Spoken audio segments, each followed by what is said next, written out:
The operations room at Forward Base Falcon, buried deep in the Zairian jungle, went silent the instant she stepped inside. It wasn't the respectful quiet of officers awaiting orders, but that sharp, unnatural stillness that drops when something completely unexpected cuts through routine. General Samuel Hendricks was mid-briefing, outlining the tactical situation in Bandundu province, when the door opened and a figure in rain-soaked multicam walked in as if she belonged there. She didn't speak, just crossed the room, leaned casually against the wall and folded her arms. Hendricks paused. 19 officers, from captains to lieutenant colonels, turned toward her, studying the stranger who'd interrupted their classified session. Nothing about her drew attention on purpose. Medium height, solid athletic frame, dark hair tied tight in a regulation bun, no visible insignia, no patch, no name tape. The only details that stood out were the weapons, a customized HK-416 and a battered sidearm that clearly had history. "This is a restricted briefing," Hendricks said, his tone carrying nearly 3 decades of command weight and the confidence of a general's star. "Identify yourself." She didn't move. "I'm here for the Bandundu situation, sir." "That's not an identification. Name and unit." "My name isn't required, sir. My unit's compartmentalized." A Special Forces liaison, Lieutenant Colonel Davis, shifted in his seat. "General, we received no notice about additional personnel." "Neither did I." Hendricks' jaw clenched. In a theater as volatile as Zaire, an uninvited presence inside a classified briefing wasn't just irregular. It was either a breach of protocol or a full-blown intelligence failure. "Last chance," General Hendricks said evenly. "Who are you, and who cleared you to be here?" The woman's expression stayed unreadable. "I'm operating under SOCOM authority, sir, above your clearance. If you need confirmation," she added, reciting a number from memory, "call this line and ask for Watcher. He'll verify." Hendricks studied her in silence, calculating his next move. He could have her escorted out and risk offending someone far higher than his pay grade, or verify the claim and halt the briefing. Either way, he'd lose control of the room. After a pause, he chose the middle ground. "Your call sign," he said finally, his voice clipped. "In this community, call signs speak louder than names. If you're SOCOM, you've got one. So, what is it?" For 3 long seconds she didn't speak. Then, with calm precision, she said a single word. "Phantom." The impact was instant. Lieutenant Colonel Davis turned pale, and Captain Rivera, seated 2 rows back, abruptly rose to his feet. A CIA analyst in plain clothes froze, his pen clattering onto the table. And General Hendricks, a man hardened by campaigns in Iraq and Syria who'd seen everything war could offer, instinctively took a step back. "Jesus Christ," Davis muttered under his breath. The entire room hung in charged silence, the kind that only follows the moment a legend turns out to be real. The silence that followed felt electric, the kind that makes the air itself heavy. Every officer in the room was fixed on her, faces caught between disbelief, shock, and a faint trace of fear. "That's—" Captain Rivera began, then stopped, as if his brain refused to finish the thought. "That's Phantom," another voice said quietly. "The Phantom?" Zoe Vance, whose real name was buried so deep in classified archives that even she rarely used it, stayed motionless against the wall, letting the moment run its course. She'd seen it before, the instant when her reputation entered a room before she did, and it never got less uncomfortable. "Sir," Lieutenant Colonel Davis said in a low, urgent tone, "if she's actually Phantom, we should verify right now. But if she is, we absolutely need her here." General Hendricks straightened, regaining composure with effort. Someone want to explain why that call sign just made this entire room look like it saw a ghost? Because, sir, Rivera answered slowly, Phantom doesn't exist. She's a legend, a story whispered between operators, the one who pulled off 7 impossible missions in 3 years, eliminated targets no one else could, the ghost who slipped into fortresses at night and vanished with the job done. Urban legend, another officer muttered. Or so we thought. I'm not a myth, Zoe said quietly. I'm just good at what I do. Hendricks studied her anew, reassessing everything he thought he knew. If even half the stories about Phantom were true, she was the most lethal operator SOCOM had ever produced. You're telling me you're the Phantom, the one behind Caracas, Manila, and yes, sir. She cut him off before he reached names that half the room had no clearance to hear. Those, and about 20 more you've never read about. Hendricks pulled out his phone and dialed the number she'd given him. The short, terse call ended with a frown that melted into reluctant acknowledgement. When he hung up, he met her eyes. You're verified, he exhaled, the weight of it clear. Welcome to Operation Phantom. He said the call sign like it carried reverence. Now, tell me why SOCOM sent its ghost into Zaire.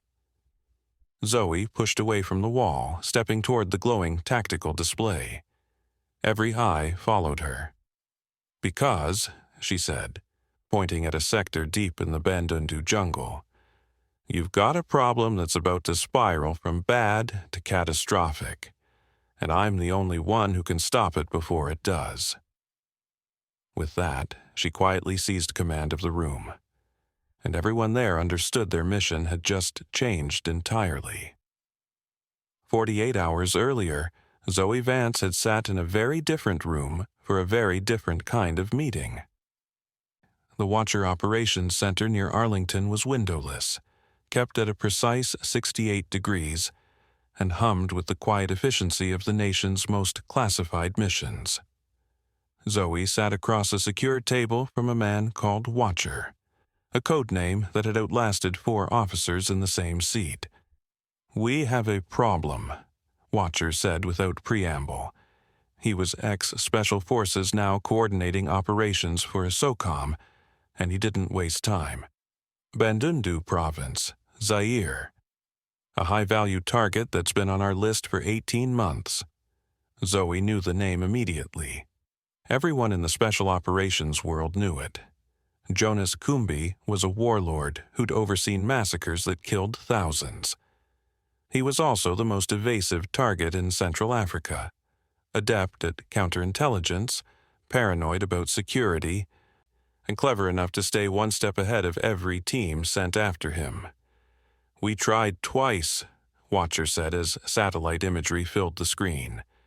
The first time, he wasn't where Intel predicted. The second time, he was there, surrounded by some 50 militia, and our team had to abort. Conventional assaults won't work. He's too cautious. So you want Phantom, Zoe said.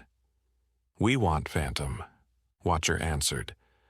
Solo infiltration, remove the target, exfiltrate before anyone knows you were there. It's what you do. Zoe scanned the imagery. Kumbi's compound sat deep in jungle that made a straight assault a bloodbath, but she could already see approaches and weak spots most operators would miss. What changed? Why now? She asked. Watcher's face went hard. Intelligence shows Kumbi is planning a large-scale ethnic purge, multiple villages, thousands of potential victims, and the worst of it timed for the rainy season when outside help would be delayed. If we don't stop him in the next 72 hours, we're staring at a humanitarian catastrophe. Time-sensitive target, high value, defended position, Zoe Vance nodded slowly. Standard, impossible mission. What's the complication? Hendricks asked. The complication is that regional command in Zaire doesn't know you're coming. General Hendricks is running operations in that sector. He's old school, traditional, and not read into the Phantom program. SOCOM wants you on the ground immediately, but protocol demands coordination with the regional command. So, I need to tell them I'm coming. Without saying anything classified, yes, go to Forward Base Falcon, present yourself to Hendricks, get operational clearance, then handle Cumbie your way. Zoe absorbed the subtext. Play the politics long enough to get authorization, then vanish into the jungle and do what you do best, the Phantom approach. When do I leave? Your transport is waiting. Now she stood in front of a room of officers who'd just learned the legend was real. Zoe pulled up the intelligence on the screen.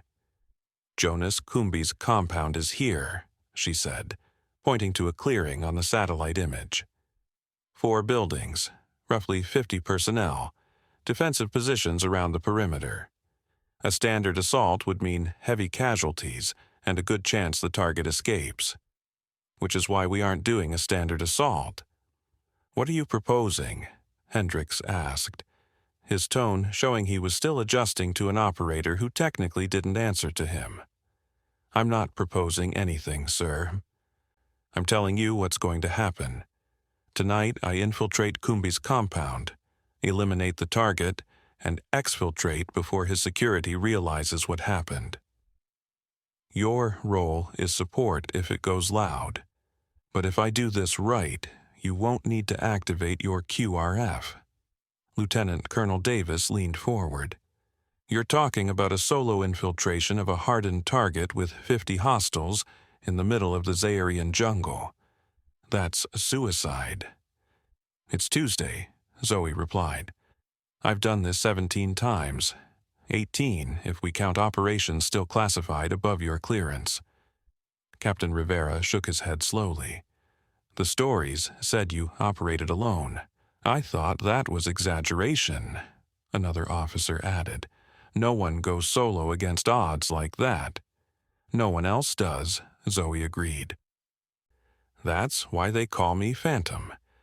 I don't exist until the mission is finished, and by the time it's over, it's too late for anyone to stop me. The briefing ran another hour, while Zoe Vance methodically laid out contingencies, support needs, and exfiltration plans.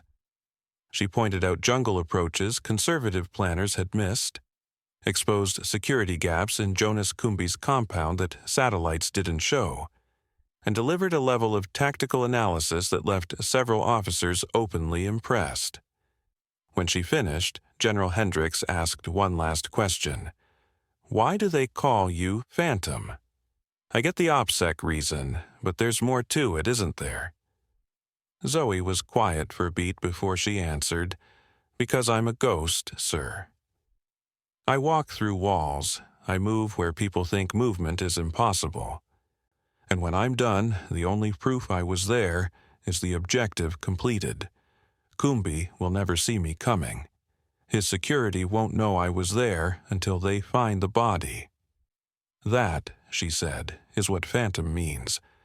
As the briefing broke up and officers filtered out, most of them still stealing glances her way, Captain Rivera came up to her and said quietly, I served with men who said they watched you work. In Caracas, when you wiped out the cartel leadership in one night, another added. They said it was like watching a ghost, silent, invisible, unstoppable, said you were the best operator they'd ever seen. They were generous, Zoe said with a half-smile, or they were telling the truth. She met his eyes. You'll find out tonight. If I'm as good as the stories, you'll wake to a report that Cumbie is dead, and nobody will know how. If I'm not, the legend dies with me. She shrugged, but she had no intention of dying. Not tonight. Not with Cumbie as her target. She was Phantom, and Phantom didn't fail. The insertion happened at 0200 hours, in the blackest part of night when circadian lows make guards slack, and Zoe Vance fast-roped from a stealth bird 20 kilometers from Jonas Cumbie's compound. Far enough that rotor noise wouldn't carry, close enough to make the approach on foot before dawn. The helicopter melted into the dark, its modified rotors nearly silent even to Zoe's trained ears. And suddenly she was alone in the Zairian jungle, with only her kit, her training, and the calm knowledge that she'd done this before and would do it again. This jungle wasn't like the Afghan ranges or the Colombian rainforest. It was an organism. Choking humidity that made every breath work harder, clouds of biting insects, and vegetation so thick that 10 meters could take 5 minutes to cover. Zoe had prepared for it. She'd studied the terrain, adapted her plan, and moved like she belonged there, following animal trails, avoiding places that betrayed human passage, and staying unnervingly quiet despite the night's chorus. Her HK-416 was set for the job, suppressed, short barrel for tight spaces, fed with subsonic rounds to keep sound to a minimum. Her sidearm was a custom Glock 19, also suppressed, with night sights and a trigger that broke clean at 3.5 pounds. But her deadliest tools were the training in her head and the patience in her chest. Phantom didn't punch louder. Phantom didn't need to. Phantom didn't get seen. The approach took 4 hours of meticulous movement through jungle that could hide or reveal you depending on a single wrong step. She avoided predictable trails and thin canopy gaps where satellites or scouts might pick up a heat signature, instead threading the densest cover where even thermal imaging blurred her into the background. Through her night vision, the compound resolved as she closed from the north. 4 buildings around a central yard, a perimeter fence of logs and wire, rooftop sentries, patrols below, and defensive positions manned or ready to fill if alarms screamed. Cumby's security was professional, probably trained by ex-contractors, but professionalism has rhythms, and rhythms make holes. Zoe watched from 200 meters out for 50 minutes, timing rotations, measuring how long posts sat empty during shifts, and mapping blind spots and dead zones. She counted 16 external guards and guessed another 20 inside, plus Cumby and his command cadre. Against a conventional hammer it was a fortress. Against Phantom it was porous.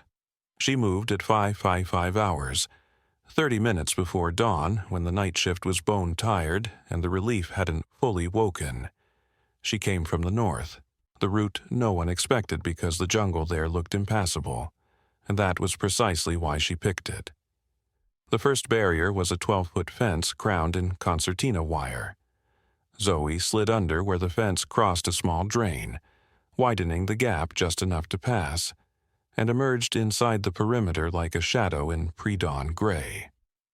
From her position she could see 3 guards, 1 on the main roof, 2 on ground patrol. She watched their heads, waited for the moment all 3 faced away, then closed 40 silent feet across open ground and pressed herself flat against the nearest building. Her pulse stayed steady at 62 beats per minute. No adrenaline spike, no thrill, just the professional calm she'd honed across thousands of training hours and dozens of missions. The door was locked. Zoe bypassed the lock in 30 seconds. She could have been faster, but speed makes noise and noise betrays you. The bolt clicked, she slipped inside, and closed the door with the same care someone uses when defusing an explosive. The interior smelled of wood smoke and sweat, and a dim hallway opened with 4 doors visible. Intelligence had her believing Cumby slept in the main building on the compound's eastern side, but protocol meant clearing this structure first. Remove threats methodically and carve an exit route. The first room held 3 sleeping militia, no threat while unconscious, so she moved on. The second room contained a small arms cache. She cataloged its location for later. The third room was empty. The fourth housed radio gear, currently unmanned. She threaded across the open space between structures in shadow and timing, closing on the main building, which was bigger and more heavily guarded. In a ground-floor common area, 6 fighters sat drinking tea and talking quietly. Awake, armed, dangerous. But Phantom didn't pick fights she didn't need. She skirted them. Zoe found a rear window left ajar for jungle ventilation and slipped through with the fluid precision of someone who'd breached hundreds of buildings, her body instinctively knowing how to move without sound. Once inside, she oriented herself fast. Main building, 2nd floor, western room. The place intelligence said Kumbi slept, flanked by his closest bodyguards. She crept toward the stairs, then froze. Voices were coming down. 3 men speaking Lingala, laughing. And Zoe pressed into a recessed doorway, modulating her breath until she became part of the wall. They passed within 2 feet of her, so close she could see the weapons slung across their shoulders, and they never glanced her way. To them, she was invisible. When they moved on, Zoe rose the stairs like smoke, finding the quiet spots on each tread and distributing her weight to stop any creak. At the top, she came into a corridor with 5 doors and 2 guards at a small table playing cards, and those 2 were a problem. They had line of sight to every door, including the one Zoe needed. Getting to Kumbi's room meant walking within 10 feet of them. Most operators would have tried knives or suppressed headshots, but that risked noise or a last-second shout. Phantom took a different tack. Zoe pulled a tiny device from her vest, a sound emulator keyed to the crack of breaking glass, set it with a 10-second delay, and rolled it down the hall to settle in shadow at the far end. Then she pressed herself flat and waited. 10 seconds later, the device cracked like a window shattering. Both guards leapt up, grabbed weapons, and moved to investigate. The moment their backs were turned, Zoe closed 5 quiet steps, slipped through the door to Kumbi's room, and shut it softly behind her. Inside was exactly what the intelligence brief promised. Jonas Kumbi asleep on a large bed, 2 bodyguards in chairs flanking the door with AKs across their laps, both watching the doorway, neither watching the window. Zoe had come through that window. She moved with surgical calm. 2 suppressed shots in under half a second, and both bodyguards folded before they could react, the rounds quieter than a cough. Kumbi's eyes opened, groggy and confused. He saw his men slump, then a figure at the foot of the bed with a weapon raised. He tried to shout to call alarm, but Zoe's 3rd shot ended it cleanly. Forehead, instant. Objective complete. Now the hard part, leaving before anyone found the body. She returned to the window she'd used, watched the guards return from the fake glass call and settle back at their cards, then slipped out and dropped to the ground as dawn began to stir the compound. Activity picked up, guards swapping posts, people moving between buildings, and she had only minutes before someone checked on Kumbi and found him. Using a different route from her entry, she threaded toward the fence in shadow, timing her moves between patrols, nearly at the drainage channel when a shout rang out from the main building. Someone had found the bodies. The compound erupted into chaos. Guards sprinted to defensive posts. Gunfire cracked through the air as panicked militia shot at shadows, and commanders screamed, conflicting orders trying to lock down a ghost they couldn't see. Zoe Vance was already through the fence, already dissolving into the jungle's darkness, already becoming nothing again. Behind her, Jonas Kumbi's fortress dissolved into hysteria as 50 armed men tried to piece together how their leader had been executed in bed between 2 guards without anyone hearing a sound. They would search for hours, maybe days, and they'd find nothing, because Phantom left no trace. 5 kilometers out, her radio came alive with static. "Phantom, this is Overwatch. We're seeing heavy movement at the target location. What's your status?" "Mission complete," Zoe answered evenly. "Target eliminated. Exfiltrating to pickup point Charlie." A pause, then, "Confirm. Kumbi is down." Confirmed. Clean kill. 2 bodyguards neutralized. Minimal noise. They're searching, but they'll find nothing. Have exfil ready at Point Charlie in 60 minutes. Roger that, Phantom. Exfil will be on station, and outstanding work. Zoe ignored the compliment and kept moving through the gray dawn, breaking over Zaire. Another impossible mission finished, another target erased, another line added to a legend that wasn't supposed to exist. By the time the sun cleared the canopy, she was 20 kilometers from the compound. The helicopter found her exactly where she said she'd be, lifted her without a hitch, and carried her back to forward Base Falcon. When she stepped into the operations center, where General Hendricks and his staff watched reports of chaos unfolding at Cumby's compound, he looked up from the intel feed and simply asked, "How?" "Trade secret," Zoe replied, calm and dry. "But Cumby's confirmed dead. Compound security never even realized an infiltrator had been inside. No casualties on our side." Mission complete. Captain Rivera shook his head, caught somewhere between disbelief and respect. "You really are a ghost." "No," Zoe Vance corrected him quietly. "I'm Phantom. There's a difference. Ghosts are dead. I'm still here, just good at not being seen." The operations center broke into restrained celebration as intel confirmations rolled in. Multiple sources verified Jonas Cumby was dead, and his militia was tearing itself apart. One of the most wanted warlords in Central Africa had been eliminated by a single operator who'd walked into his compound, killed him in his bed, and vanished without a trace. The myth of Phantom had just solidified into fact. And Zoe, the woman behind the call sign, was already thinking about the next mission. 3 months later, in Camp Liberty, there was a quiet bar where operators went to drink without civilians asking for war stories. It was called the Iron Tab, a place where everyone carried clearance and secrets in equal measure.